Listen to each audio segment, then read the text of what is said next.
Bom, pessoal, conforme foi falado na aula anterior, nós vamos analisar agora o campo magnético em torno de um condutor retilíneo.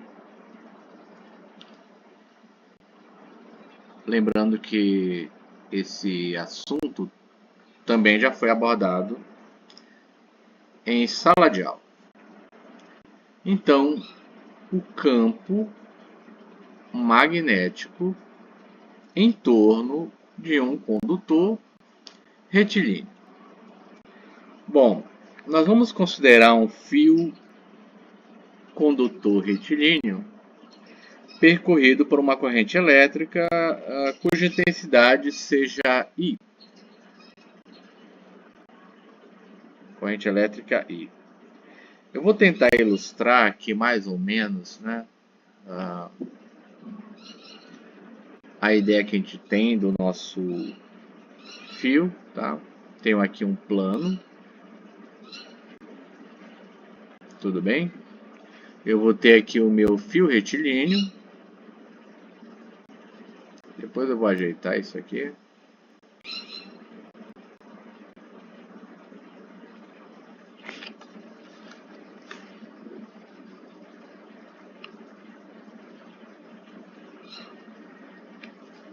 Meu fio retilíneo.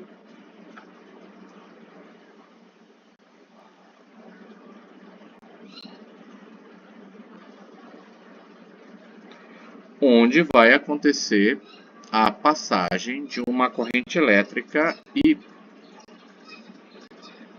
aqui a minha corrente.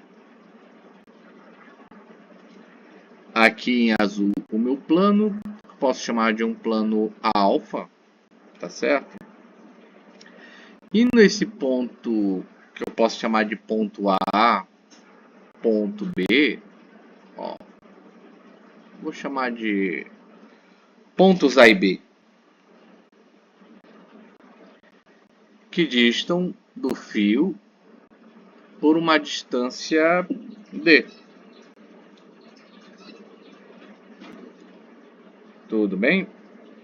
Então, é verificado empiricamente que em torno do condutor, onde passa essa corrente aqui, surge um campo magnético B. Surge um campo magnético, cujas linhas de campo, né, que já foram explicadas anteriormente, são circunferências concêntricas, né, situadas em planos perpendiculares ao fio. Tudo bem?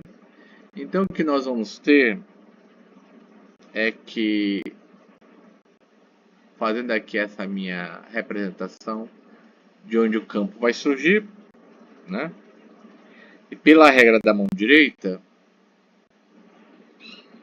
já vou explicar com mais detalhe. Aqui está meu campo tangenciando e aqui meu campo tangenciando. Descrevendo aqui essa configuração que também já foi explicada em sala. Tá? Então a direção do vetor indução magnética ela vai ser sempre tangente às linhas de campo magnético. As linhas de campo magnético que eu citei anteriormente. Tá? O sentido desse campo é obtido utilizando a regra da mão direita. Tá? A intensidade desse campo magnético ela vai ser obtida através da lei de Ampère, né? Que já foi falado anteriormente. Tá? Então,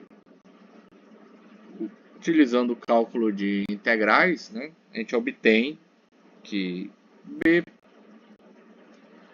vai ser igual a μ0 vezes I sobre 2π vezes a distância. Vou chamar de equação, agora eu não lembro, né, quantas foram, mas numeramos em sala, né?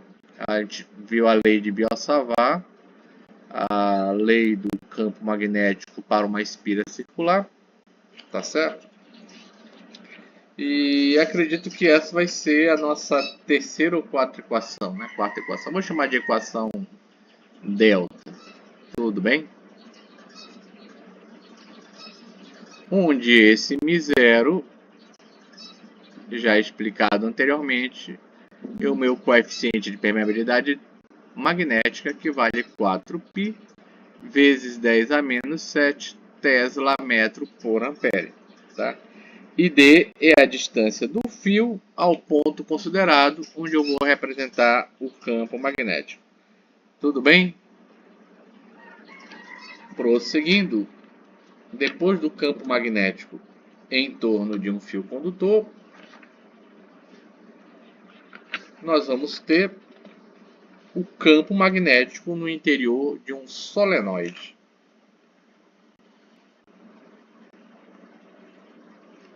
Campo magnético no interior de um solenoide.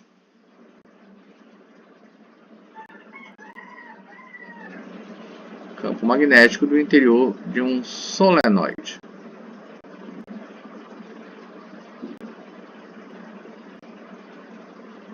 Bom, o que seria um solenoide, né? Também já explicado em aulas anteriores. O solenoide vai ser um fio condutor enrolado em forma de uma espiral cilíndrica, né? Eu vou tentar representar mais ou menos aqui como é que seria, né? Um fio condutor enrolado em forma de uma espiral cilíndrica, né? Mais ou menos isso aqui.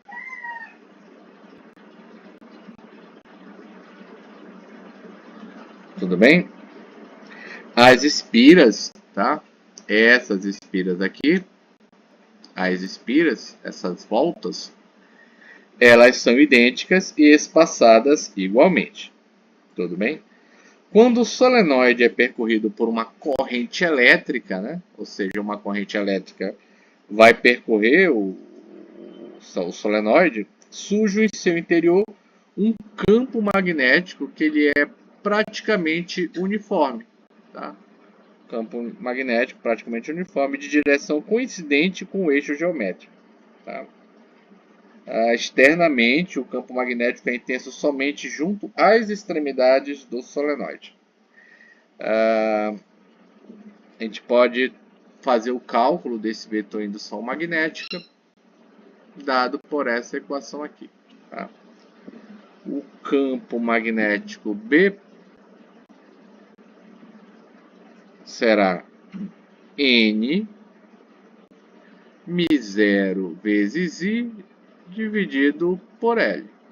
Vou chamar essa equação de zeta, para não dar problema em numeração, né? Depois, num resumo, eu coloco todas elas na ordem que for aparecendo para vocês. Tudo bem? A intensidade do campo magnético dentro no solenoide, ela é calculada aplicando-se a lei de Ampere. Tá? A representação é determinada através da regra da mão direita e a direção vai ser coincidente com o eixo geométrico do solenoide. Esse N aqui, tá, pessoal? O N é o número de espiras do solenoide. E o L é o comprimento do solenoide. A gente pode dizer então que seja essa distância daqui para cá, né?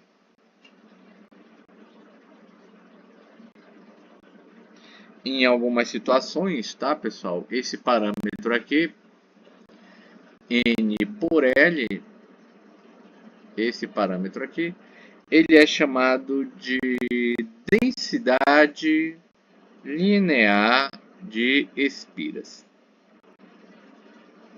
Densidade linear de espiras. Tudo bem? Pessoal, então é isso.